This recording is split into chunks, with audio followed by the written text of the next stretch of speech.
Hello, welcome to Sunday Night Prime.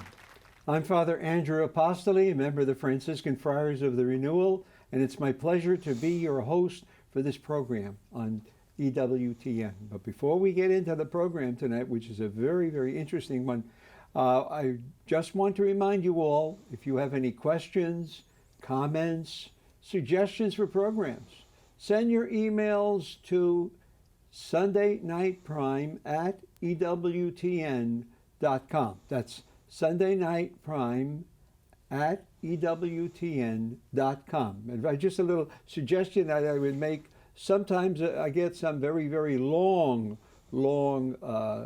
emails. Now I can read them, but I can't read all of that usually on the program. So if you have a question, you might set it apart, and I can focus in on your question. Okay, but I enjoy hearing from you, and very grateful that you take the time to write. Well, tonight we have a very special program, and I want to greet you with the little greeting of St. Francis. May the Lord give you his peace. Tonight's program is going to focus on Divine Mercy. In fact, we've chosen as the title, Divine Mercy in the 21st Century. How important it is. It's always important to have God's mercy. But we have two very special guests to help us to understand this wonderful message. And I'd like to introduce them. First, we have Sister Gaurdia Skass, okay, and she belongs to the Sisters of the Community of Our Lady of Mercy. That's the community of St. Faustina, isn't it? Yes. Sister, welcome. It's a pleasure. Thank you, Father. Thank you for having me. It's a pleasure to be here with you. Okay. And with Sister, we also have David Naglieri. That's good. Okay, Naglieri. Okay. He's with the Knights of Columbus, and he can. I'm going to ask them to share now a little bit about their background. Sister, would you tell us a little bit about? Everybody wants to know. They're seeing you, and they're going to want to know, who is Sister? Yeah, definitely seeing me, they see Faustina, but behind the habit of Faustina, there's just me, but definitely trying to be saint and follow the footsteps of my sister, Saint Sister. I'm Polish, just like she was. I was born in Poland, raised in Poland, and lived in Poland almost my whole life through. Just a few months ago, I came to United States. I moved here. We opened a new convent in Washington, D.C., and we have our ministry at the National Shrine of John Paul II. Beautiful place. And how did it happen that I came here? Hard to say. Holy Spirit, hopefully. I grew up in Warsaw. I spent almost my whole religious life in Krakow at the Divine Mercy Shrine, a very holy place. And I'm very grateful to God because He gave me many blessings during the life. So I met so many holy people in my life. I lived nearby, holy places, very good parishes. So I was always, kind of inspired to move on, to search for God. It was hard to resist not to search for Him, and Sure. So finally this researches finished, surprisingly, in the convent, and I entered in the year when John Paul died. That was such a powerful year for many people. Yes, 2005.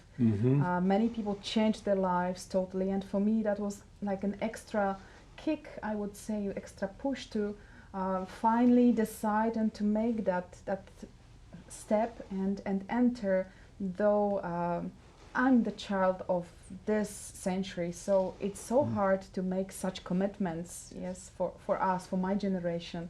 It wasn't easy for me as well, but with God's tremendous help, I did it, and I'm sure John Paul II is also behind it.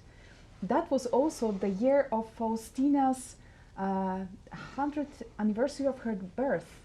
So like these two are behind my vocation, and they accompany me all the time. I feel that my journeys with these two great Polish saints, my best friends. That's very beautiful, Sister. You know, I've never been to Krakow. I was supposed to go once, and something happened, and I never got there. But I am looking forward. We can go together, Father. Okay, We can that's plan. Wonderful. Boy, you can open all the doors that I can. nobody else can open there. Some I can, yes. All right. So, Sister, thank you so much for sharing your beautiful background. And David, what about you? Now, you're with the Knights of Columbus, the KFC. Yes, I've been with the Knights since 2009, so about 7-8 years now, and kind of wear two hats there. I work in the communications department, but also writing and producing documentary films. And we've been making more documentary films in recent years, and including The Face of Mercy. I've been blessed to work for Carl Anderson, the Supreme Knight, who really has a vision, I think, for evangelizing culture and how films can play an important role in the new evangelization. So it's been wonderful to work in that area. My background, I grew up in New York State, upstate New York, and grew up in a wonderful Italian-American Catholic family. And I think I really was given the faith kind of through osmosis, through watching my parents. They were really good to make sure I went to Mass on Sunday. But even beyond that, the faith was really seeped into our everyday life. And from conversations around the dinner table to the kind of movies we watched as a family. And then there always comes that time where the faith has to become your own, and you have to take ownership of it. And for me, I think there's two key events. One was 2000, World Youth Day in Rome, and then 2002 in Toronto. And that really kind of took me to and experience the universal church in a new way. And I'll never forget, I was 20 years old in Tor Vergata with about 2 million other young Catholics. We were there together, but we haven't met then. And I wasn't a sister. That's right, that's right. And it was just an amazing experience. It was seeing the universal dimension of faith, and then, of course, the charisma of Pope John Paul II. So that took me deeper into my faith during those university years. And I also loved history. And that love for history and wanting to tell the story of the church ultimately led me to do an internship at Salt and Light TV in Toronto.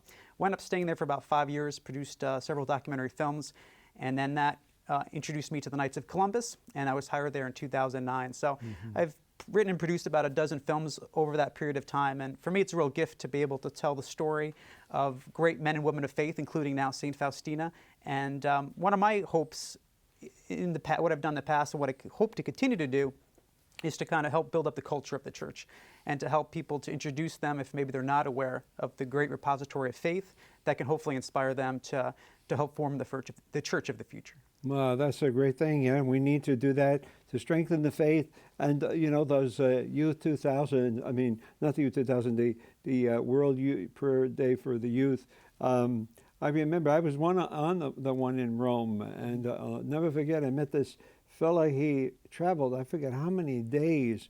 You know, he traveled from Mongolia, and he came to be at the World Youth Day. And he was so excited to be where the Pope was and there in Rome, you know. So, well, there's so many exciting things happening in the church today, the world, but there are also many great challenges that we have, and we have to promote that message of Christ. And divine mercy seems to be the message now, along with Our Lady of Fatima, you know, that she... Interesting, these two great messages come together in a very special way now. Well, Sister Gaurdia, you became then involved with the message of divine mercy. How has this been affecting your life? I mean, are you promoting it in different ways, or? Yes, Father, it seems to me that I do too little, but at the same time, it seems to me that I do like everything I can. Like I wish to do like everything I can to speak to the world about the mercy of God and the message that He gave us through Saint Faustina. As it changed my life, and it's changing the lives of so many people whom I meet. That it's like, I think that if every person would hear the message, but not hear with ears, but hear with heart, there's no chance not to be transformed by it. You know, like I think that my journey towards the message of mercy first is the stage of being unaware of the message and just living my life facing many problems, my personal problems, my family's problems. Many people opened their hearts in front of me when I wasn't religious yet, and they were also sharing their problems. And I felt so helpless, both in my personal life and facing their problems. I didn't know how to help them. And then, like step by step, Jesus, revealed to me that the mystery of his mercy, which is for me the answer to every pain, every suffering, every question but that people have in their lives. Like everything is in divine mercy message. And that's why I think since I get to know the message, I received this deep, deep peace in my heart. On the surface, sometimes it's, like, it's like that, like on the sea when there's a storm. But deep inside, the peace is, you cannot destroy it, because I'm so sure of the mercy of God and that he is in control, that we are in his good hands. So I wish like every person would hear it, but as I told you, not with these ears, but with the heart. So yes. See, as you said, we're in his hands. Boy, if he ever let us go, we're in a lot of trouble, aren't we? Yeah. But I've read the diary of Saint Faustina, and I have to make a personal witness, but it really affected my life.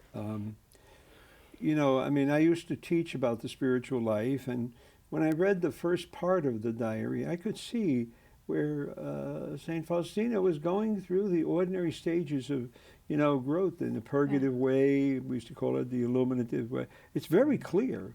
Her going through the dark night was very, very clear to me. I said, boy, this is one of the best examples, you got to have somebody guide you through it, though. You just can't pick it up and read it like that. Yeah. But you could tell how she was going through the dark night and how she grew in God's love.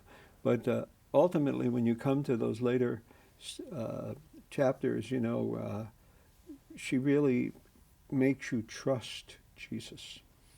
And I love when I often use, and when I do spiritual direction, I will actually use at the end of the diary, the conversations of Jesus to a sinful soul, to a despairing soul, to a soul wanting to become perfect. Yeah. I do quote those things. I read them to sometimes to people in spiritual direction. And Jesus is saying, don't let your heart be, shaken by fears, anxiety. He points that out. He says that one of the greatest obstacles to holiness is to doubt Jesus, to be and to be discouraged, right? and very anxious. Yes, and a lot of people do. We get anxious. We go through fear. Maybe God doesn't love me, and so no, He loves you. And that book that really shows you.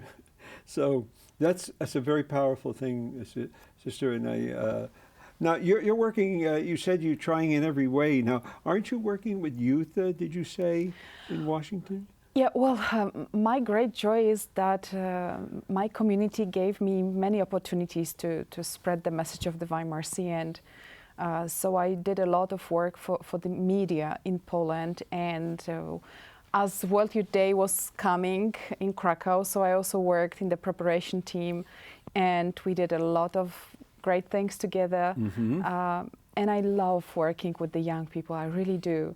So now we continue this at the St. John Paul II National Shrine, and we did quite a few good things with the Knights of Columbus already, and I really hope that there are more to come, because this is actually, I think that if Faustina would be alive now, she would definitely have something to do with journalism, with the media. Because if Jesus says, "I'm sending you to the whole humanity with my mercy," how to reach the whole humanity? Well, definitely not sitting in your house and waiting that the world will come to you. So how to approach, how to reach them? Well, media is like a great way to reach them, and that's why I'm so happy with the documentary, The Face of Mercy, which already brings many good fruits. Yeah. They tell me that on the EWTN, the network reaches 200 million homes throughout the world. When you get people responding from Nigeria, India, and all these places. Yeah. Somebody's out there listening Yeah. where you don't even suspect they would be, Well, it's just to keep up that wonderful work. Well, we're going to have to take a break right now, but we'll be right back. We got some really interesting things we're going to be sharing with you as this program continues. So don't go away. You'll hear a lot more wonderful things.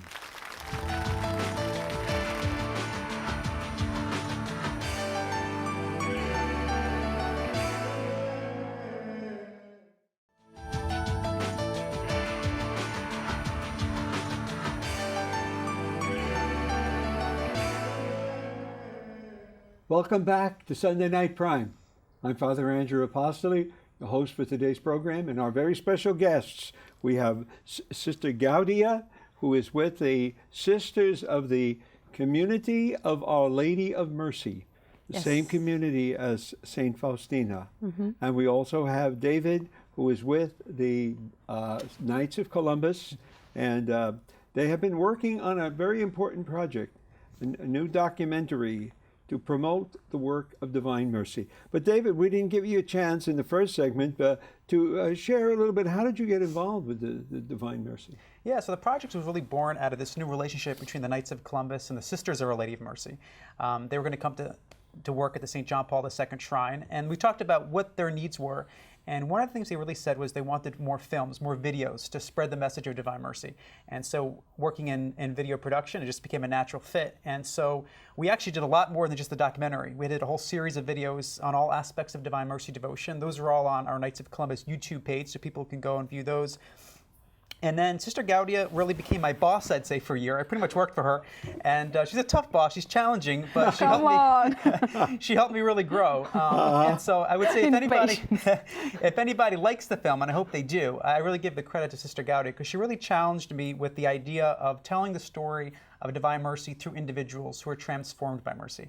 And so that challenged me to go out and find the people who can really show what mercy does when it really impacts our life. And so she had this marvelous idea of taking the image of Divine Mercy and different aspects of that image that are symbols and show how that is revealed in the lives of individuals.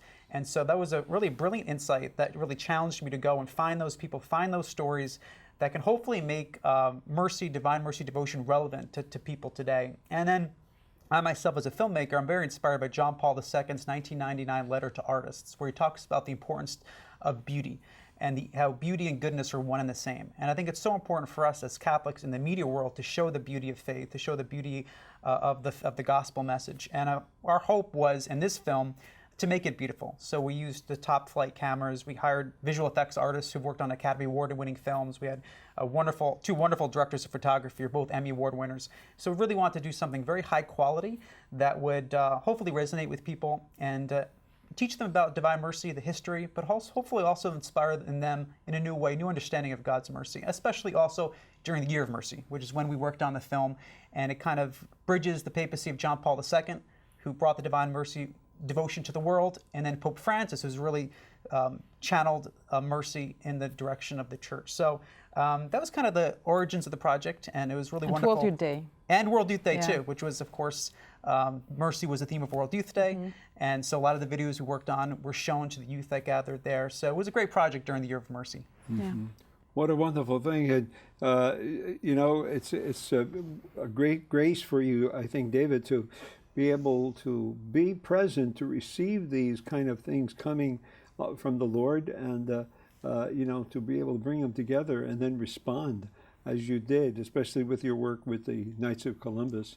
So we pray that your work with the Sisters of Mercy will just flower, keep spreading that message around. The world needs to hear it, and so we hope that maybe even this program is a little way to begin. Now, what you were saying is that you had chosen some special people to represent mercy. But before we get into that, I did have one more question to ask Sister Gaurdia. Sister, our Lord was very insistent, wasn't he, in his request for the Feast of Divine Mercy. Yes. As somebody said, he asked St. Faustina, what was it, 14 times. 14 times. Yeah. Wow.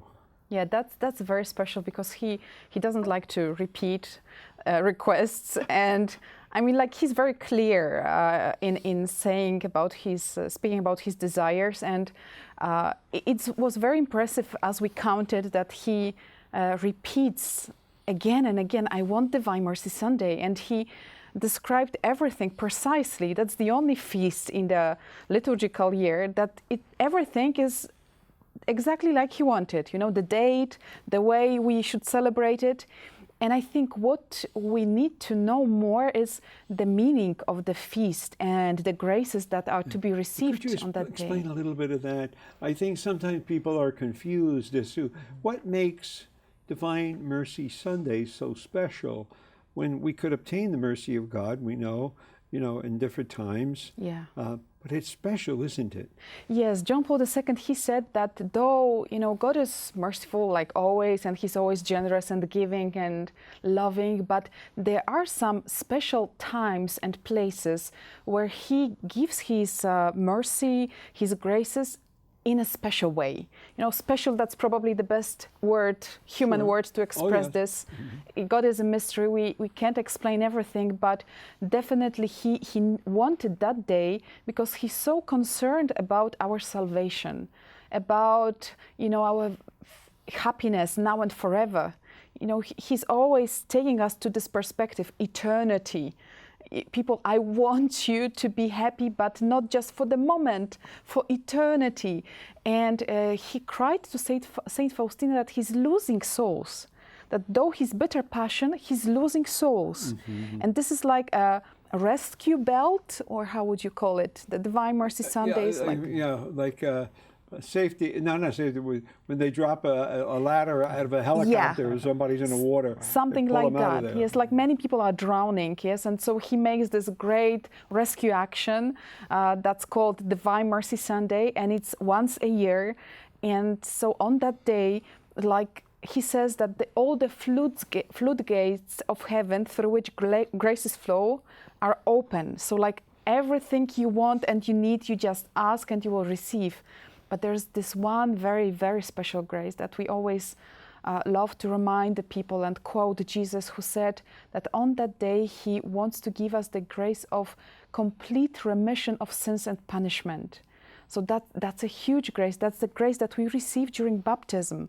And so he, in his generosity, he decided to take this baptismal grace and like multiply it, so to give us a chance to receive it again and again. Because what we do with our lives after baptism, well, we don't stay as this little infant, pure and innocent till the last day. So we need this special support from upstairs, from up above, special help. And he says, I will give you the grace again and again because I want you in heaven. I don't want you in hell. I don't want you even in purgatory. I want you straight to heaven. Wow. But, some people say when they listen about this grace, it's like, no, he cannot be so good. That's too much. That's probably, you are Exaggerating? Yes. And when you read the diary, at the end of the diary, Jesus says that what Faustina wrote about his mercy is just a drop in the ocean.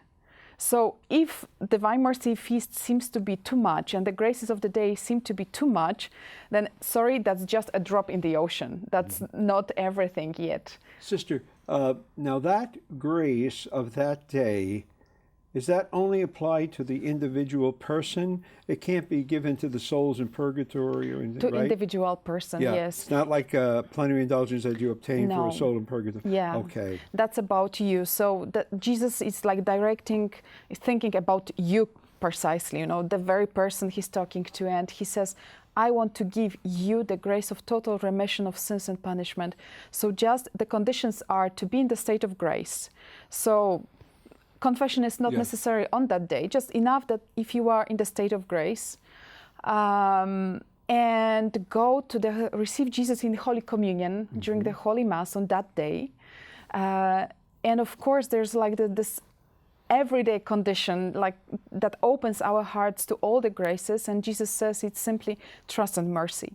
So do all you can to trust me and to be merciful to your brothers and sisters. So this is like opening your heart to all the graces. But on that very day, I need you to go to church, being in the state of grace and receiving me in the Holy Communion. And then just believe that this grace is given to you. And it is. I mean, there are people who even say that they feel the difference. I definitely had that experience in my life. Not on every Divine Mercy Sunday, but yes, I definitely felt that there is a difference, like Sister Gaurdia before the grace and Sister Gaurdia after the grace. Like everything, doing good, being good seemed to be much easier after it, before struggling and like climbing up the hill. And after it's like, I'm alive. It's yes, it's such a grace, and many people convert on that day. That's a mystery. Like Jesus is using some mysterious ways to touch people's hearts. Like they wake. I heard like few stories that they wake up on this day, and they feel like tremendous need to go to the church. Like they haven't been going to the church for the last 10 years, 20 years, but they wake up on Divine Mercy Sunday with that need that they cannot resist. It's like they cannot explain, but they simply go and this grace is given to them. So miracles. That's great. It's a wonderful grace. And I imagine any soul that is that purified, boy, their prayers are going to help a lot of other people, oh, yes. Get closer to God. Yes. Well, Sister, we want to go into some of the people, that you chose, and David, that you also had a hand in choosing. And what was the purpose in, because a few of them have different experiences of mercy. Could you sort of summarize what maybe 2 or 3 ideas you were hoping to bring out? And then we're going to have to go into the next section of our program to go into each person, or as many as we can. Sure. Okay. Is there any reason for the choices of the people that you selected? I mean, they're powerful examples. Yes. Yeah, well, I think some of it came from, as I mentioned, Gaudi, maybe you could speak a little bit more about the symbolism that she sees in the image, which is something I learned about. I had a kind of a general familiarity with the Divine Mercy image, but talking to Gaudi, she really gives a lot of deeper insights, and it comes out in the film as to the movements, the gestures, and the spiritual and theological significance of that. So we looked for individuals that really captured mercy, the message of Divine Mercy. One of the greatest expressions of mercy is forgiveness. And so several of the people we profiled have remarkable stories of forgiveness. So yes. Immaculée Ilibagiza, who lived during the Rwandan genocide and had her entire family murdered in that genocide, prayed the Divine Mercy Chaplet 40 times a day. And she recounts her story, her devotion to Divine Mercy, and how that played an integral role in helping her forgive those who killed her family. Another amazing story, Jennifer Trapuzano, who's from Indianapolis, Indiana, very devout Catholic. She was 9 months pregnant when her husband goes out for a morning walk in the streets of Indianapolis and is killed, held up and murdered. And her child is born on Divine Mercy Sunday a couple weeks later, and she's able to find the grace to forgive. So they tell their stories in the film. And so that theme of forgiveness comes out. And I think that is really startling to people, because we in our everyday lives struggle to forgive sometimes the smallest offenses. And here you have people who had their family members brutally murdered, and they find the grace to forgive. So I think it can be a lesson for people to realize the impact mercy can have on their life. The other thought that came to my mind in making the film is not only can this film teach Catholics to go deeper into the Divine Mercy devotion, but even for people who are agnostic, who are atheist, who can be hopefully exposed to this film, I think you have to take note, because these people have tremendous authenticity. They're very sincere. And how can you not listen to those stories and realize something is at work here that goes beyond human power? Yeah. And Yeah. I'm sorry. Yeah, so I think my hope is that this film can help educate Catholics to learn the Divine Mercy message, but hopefully people maybe whose faith is wavering, who have no faith, can open their hearts again, because there's something going on here that cannot be explained. Yeah. No matter who they are or what religion or non-religion they might be practicing or have in their lives, they got to know that when you forgive somebody who's just killed, like with Immaculée, wiped out your family, and and yet you forgave. You hold no bitterness. It has to be something working there. Yes. That these people will stop and wonder, should I have that gift also? Well, we're going to have the last part of our program to talk about these things. So we're going to take our break now. Okay, we'll be right back. We've got some very interesting people to talk about here and their examples of mercy. Yeah. And we have Sister and David to help us understand this. We'll be right back.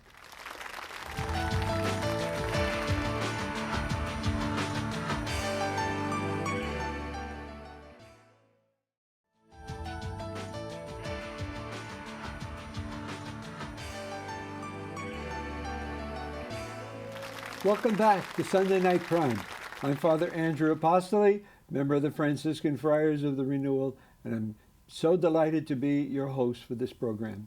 And it's a wonderful program. We entitled it Divine Mercy in the 21st Century. And to speak about it, we have Sister Gaurdia and David, who is with the Knights of Columbus, and they produced a documentary to speak about this message in many facets, mercy in many facets. So we were talking a little bit about Immaculate when we ended, and Sister, but you made a comment during our break about where you were at a parish recently. Could you just share that? We were having parish mission about forgiveness, and we were so surprised that so many people came to us after the talks with tears in their eyes, sharing their stories, that really lack of forgiveness, this is what's killing them and what's destroying the families nowadays. So just like David said, these amazing people from the movie, they forgave such things like killing my father, brother, sister's mother, like Immaculate. And we cannot forgive each other, like, I don't know, a little wound that you caused me with these words, or that your attitude kind of was difficult for me for many years, or you said some words which weren't nice for me. Well, these things happen. We are just human beings, and like God is forgiving us such great sins, and we don't see them yet. I see the problem now that we really feel quite okay, but one day we will see all the great things that we did to each other, to ourselves, to God, how we wounded him, and he still keeps on forgiving, and we cannot forgive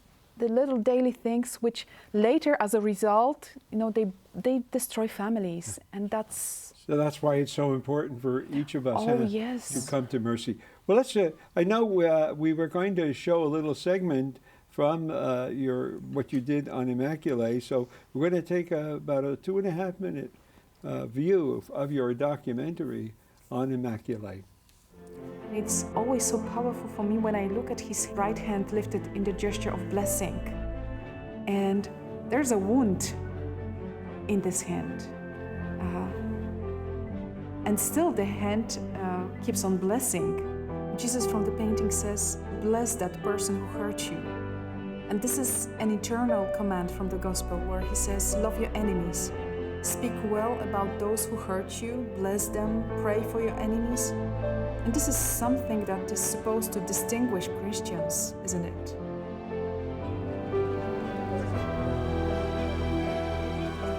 I learned about divine mercy even in my childhood, in Imana and here in Rwanda, like divine mercy. And it's beautiful.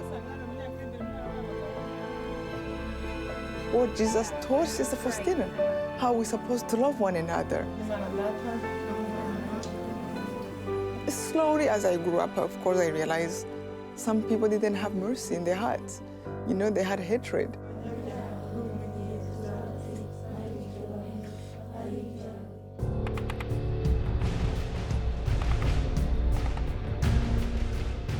In 1994, an ethnic rebellion in Rwanda leads the regime in power to mobilize Hutu gangs to carry out genocide against the minority Tutsi tribe that Immaculate belongs to.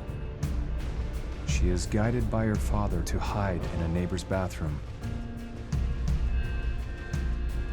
were 8 women, literally sitting on top of each other. I remember the first time they came, but I saw them through the window, and they started searching everywhere in a 4-bedroom house. And I remember asking God with all my heart, please don't let the killers find us. Miraculously, the killers do not discover Immaculate's hiding place, but the constant threat remains.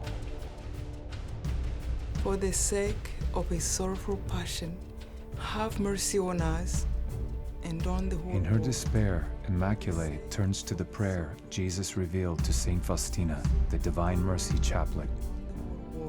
I said 40 Divine Mercy chaplets every single day. As I prayed, have mercy on me, I had also to pray for mercy for those who were killing us, for all the sinners of the world. So that pushed me to another level of seeing the killers as people who needed mercy.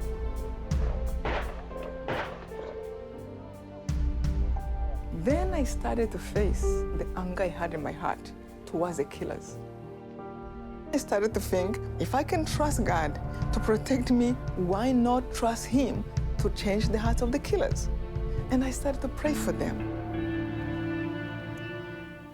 Boy, that was a powerful witness, wasn't it? Yes. Like you were saying, Sister Gaurdia, before the little spot there on Immaculate, you know, people who fight over little tiny things and, pride and my honor and, Yes. whereas when they forgive, all this here anger, anguish, hatred, bitterness just destroys them inside. They lose all their peace. Yes. How many peace? I know one of our fathers, Father Glenn, he used to say, somebody complained about something, get over it, and but of course you got to get over it with Jesus' help. Mm-hmm. Forgive, why? Because you want to be forgiven. Yeah. That's so important, I know you had the example too of another beautiful example of forgiveness, which I'm sure many of our viewers know about, Stephen McDonald, huh? The New York policeman. Would you want to explain a little bit about his situation there? Yeah, sure. It was a privilege to be able to interview Detective McDonald and feature him in the film. We interviewed him about 6 months before he passed away, and I was able to make contact with him just a couple weeks before he passed away. He had watched the film, really liked it. He asked me to send him some additional copies to share with friends and family, and then, of course, his death, brought so much attention to his story and his legacy and his witness. He was a young police officer and newly married. His wife was pregnant when he was shot and paralyzed by a 16-year-old boy on the streets of New York. And he publicly forgave that young boy, and he became this wonderful symbol of forgiveness. And he transformed so many lives. He would travel and speak about reconciliation, forgiveness. He even went to Northern Ireland during the Troubles and spoke about reconciliation, forgiveness. He was an Irish American. A wonderful man. I had a chance to spend an afternoon with him, and he had a real devotion to St. Faustina, Divine Mercy. So we were at his house, and at 3 o'clock he went to watch EWTN and pray the Divine Mercy Chaplet. And just being in his presence, you felt like you're in the presence of a saint. He had this peace about him, this peace and sincerity that oozed from him, and this love, spirit of love. And he was a remarkable man. And I only regret that we had about an hour-long interview. We could only, have a short segment in our film. But one of the things that stuck with me that we couldn't put in the film was when he was shot and paralyzed, and he was in his hospital bed. His hospital room was almost transformed into a chapel, and Cardinal O'Connor would come every day and celebrate Mass. And of course, he couldn't receive the Eucharist because he was paralyzed and he had a tracheotomy. And so the priest was there, and his mother, who was a very devout woman, she told the priest, put the Eucharist onto his forehead. And the priest placed the Eucharist onto his forehead. And he said that his mother and his wife and everyone in that room said that something came over that room in that moment. And he felt like something came over his life. And from that moment on, he started to emerge from the darkness, and he started to see his suffering in a new light. And then you look at what his life, became after that. And that reminds me of an insight that I had learned years ago. I made a documentary on Cardinal Von Tuan, a Vietnamese cardinal who spent many years in a prison under the communist government of Vietnam. And his mother, he was hesitant to tell his story of suffering and forgiveness. And his mother told him, your life doesn't belong to you, your life belongs to God. And by sharing your story, you can impact many people. And I thought of that with McDonald and these other stories. These are people whose lives they recognize as a gift from God, and they shared their suffering, not out of any pride, but out of a desire to pass on this message of love and forgiveness. And Stephen McDonald's legacy in New York, but well beyond, has really transformed so many souls. I had the opportunity to meet him once. We were doing some filming on Bishop Sheen, and he had a great love of Bishop Sheen. As I listen sister. to David, one quotation from the diary comes to my mind when Faustina writes that if the angels were capable of envy, if they could envy us. they would envy us two things. And it is suffering and Holy Communion. So like both of them I saw in the story of Stephen. It's like we are challenged by Jesus to really convert, so change our thinking from the worldly thinking, which escapes from suffering, because this is important. Yeah, we are afraid of suffering. When Faustina writes, angels would envy us suffering. That's such a gift. Yes, so it is a challenge to kind of start thinking that way, or search why it's so special, why suffering is a gift. Or yeah, I know it's hard to accept for those who suffer like straight away, and I'm sure Jesus doesn't expect them to accept it straight away, but all these powerful testimonies of these people who went through suffering, and suffering made them so beautiful. Now they are heroes, right? We make movie about them, about their stories, because they are heroes for us. And this is because they didn't run away from suffering, and they united themselves with suffering Jesus while they were suffering, and that made them so beautiful. Yes, yes.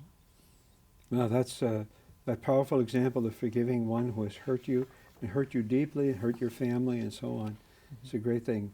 You have a couple of examples in here about sports people, you know? I'd like to maybe kind of bring them together, because we're running down a little bit on time. So, but you had Eric Maul, is that it? That's right. He was a former linebacker in the National Football League. He played with the, he had it, I think, here. He was with... He had a short stint with the Cleveland Browns and New York Jets, and in college he was a star linebacker. Yeah.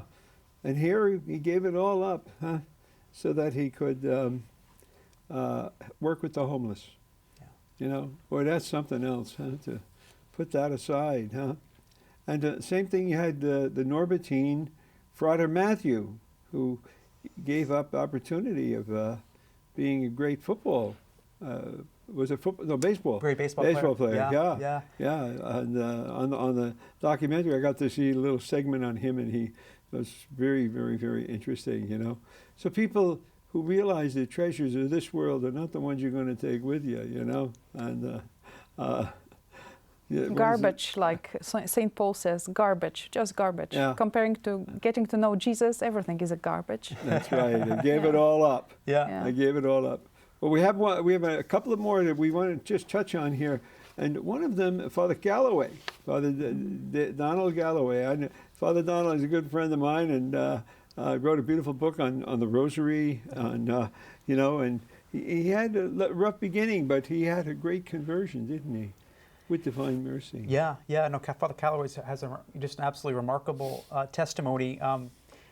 It has to deal with being a drug dealer in Japan for the Japanese mafia, having the Japanese government, the U.S. government, the armed services looking after him, and then he through his mother he discovers his Catholic faith, and then in a very poignant way he discovers God's love through the image of divine mercy, and he shares that in our film, kind of breaking down in tears a life of sexual sin and drugs and promiscuity, feeling so unworthy, but then seeing the gaze of Christ, which is loving. And that's something we talked earlier about, how Sister Gaudi in the film really goes into all the symbols within the film. And one is the eyes that are loving and embracing the sinner. So they don't feel condemnation, they feel that love. And that really comes across in Father Galloway's story. And then the other two you alluded to, one of the things that I think they accomplish with the sports figures is that I think mercy sometimes has a bad name, because I think in our culture, especially with men, mercy can become a little bit synonymous with weakness. Yeah. And none of the men in this film are any way weak, whether it's Detective Stephen McDonald or this star linebacker Eric Maul, 260-pound linebacker who used to bench press, I think, close to 500 pounds, or Grant Desmey, who was going to be a superstar in baseball. He got the MVP of the Arizona Fall League, which means one of the top minor league players, on the brink of becoming a superstar in Major League Baseball, and he turns that down. That's strength.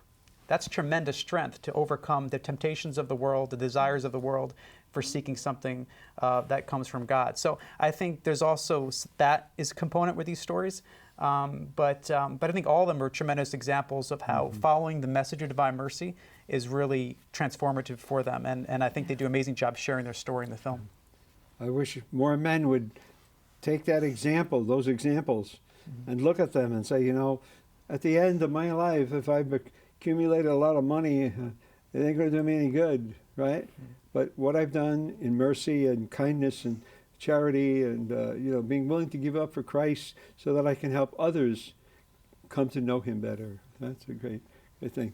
Well, we have a couple more you wanted to touch on. I think Jennifer Trapazzano, a young widow.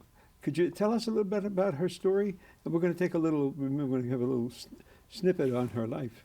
Yeah, I learned of the story through a mutual friend, and as we talked a little about earlier, she was a woman who was just recently married when her husband was shot and killed. And the other aspect of her story that's quite striking is the young man a 16-year-old boy who killed her husband showed no remorse. So during the trial, he was sentenced to 55 years in prison. The judge asks the person, show some forgiveness and maybe lessen the sentence, and there was zero remorse. And that just makes it even more astounding that she found the grace to be able to forgive the killer of her husband. And the connection to divine mercy is really powerful because she was 9 months pregnant, gives birth to the child, and announces it on Divine Mercy Sunday, kind of tying in the connection there. And she's extremely articulate, and she's gone on to minister to a lot of other fellow widows. So it just goes to show people who are able to have the grace to forgive, then how they can gift that to others. And you really see that in Jennifer's life. So I think we were really gifted that she was willing to share her story, because it can't get more vulnerable than sharing those emotions. Yeah. Let's take a little snippet, look at her life, okay, from the documentary.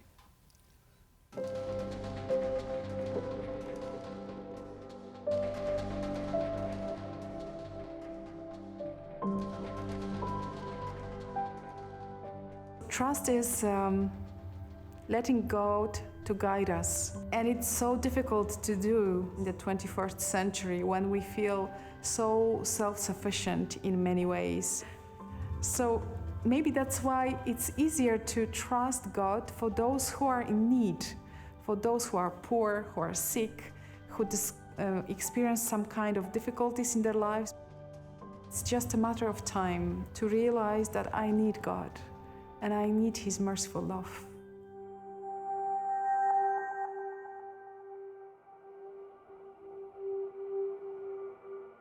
I cannot say, or I cannot count how many times I've said the words, Jesus, I trust in you.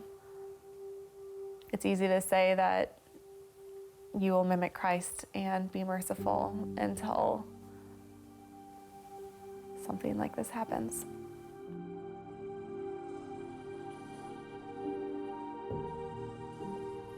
Nathan was a godly man. I think he wanted to imitate Christ and to be as much as Christ as possible. We started every morning and every night with him leading us in prayer. Ultimately, he wanted to lead us both towards sainthood.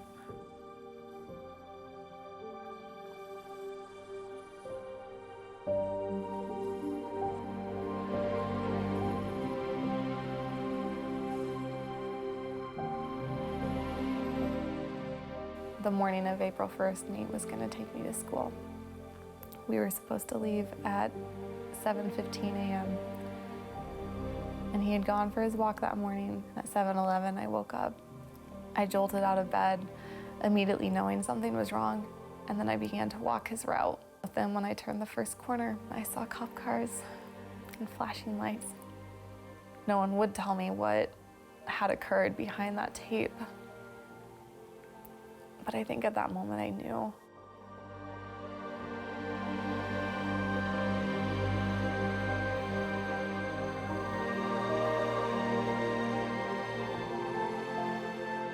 I remember dread and disbelief and a pain that I had never experienced before in my life. My heart was shattering into a million pieces.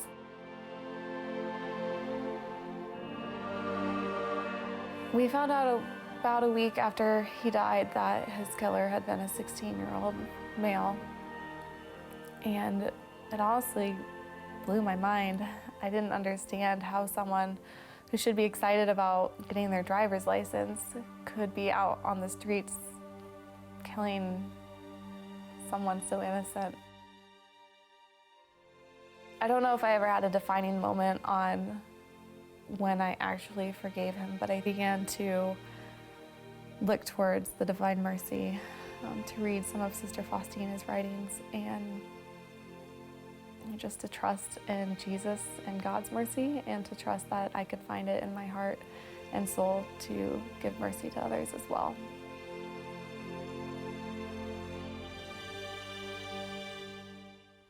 Sister Gaurdia, you know, one of the things that's so important is the beautiful image of divine mercy. And you said there are certain things about that that have to be understood. You know, you've alluded to that also, Dennis. So that's very, very important.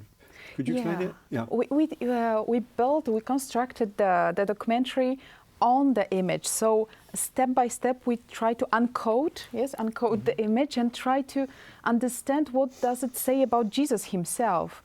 And it's amazing because Jesus explains everything in the diary. So he says, my gaze is like my gaze from the cross.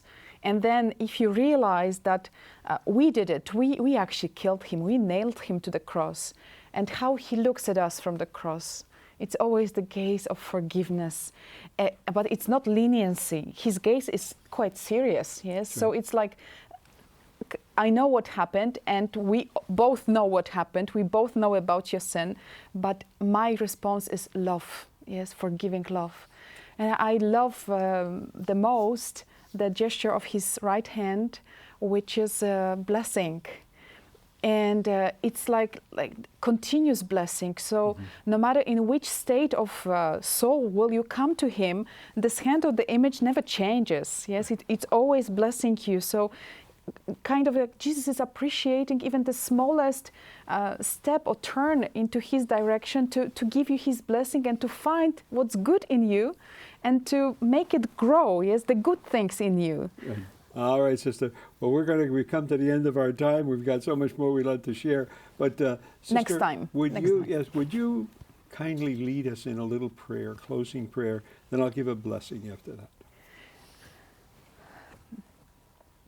Dear Lord, we thank you for your amazing mercy, which is surpassing our expectations and everything that we can imagine. We thank you for forgiving us all our sins, and thank you for loving us as we are with all our weaknesses and leading us to holiness. Though we are so weak, you can make us great saints, and we thank you for giving us hope, always hope. You are a good, good Father, and we thank you for it, Lord. And I'd like to give you my blessing, and may Almighty God bless all of you. May Jesus' divine mercy, in the name of the Father, and of the Son, and of the Holy Spirit. Amen. Well, we come to that part in the program now where we make our appeal for funds for the support of EWTN. As you know, Mother based her television station on trusting God's providence. If you want to hear these messages, and they are important, aren't they, these beautiful messages of divine mercy, please help to make it possible by your prayers, yes, your prayerful support, but especially financial support. As Mother would say, put your donation between your telephone bill and your electric bill, and be as generous as you can, because you are supporting this great work of evangelization and spreading the mercy of God. May God bless each and every one of you.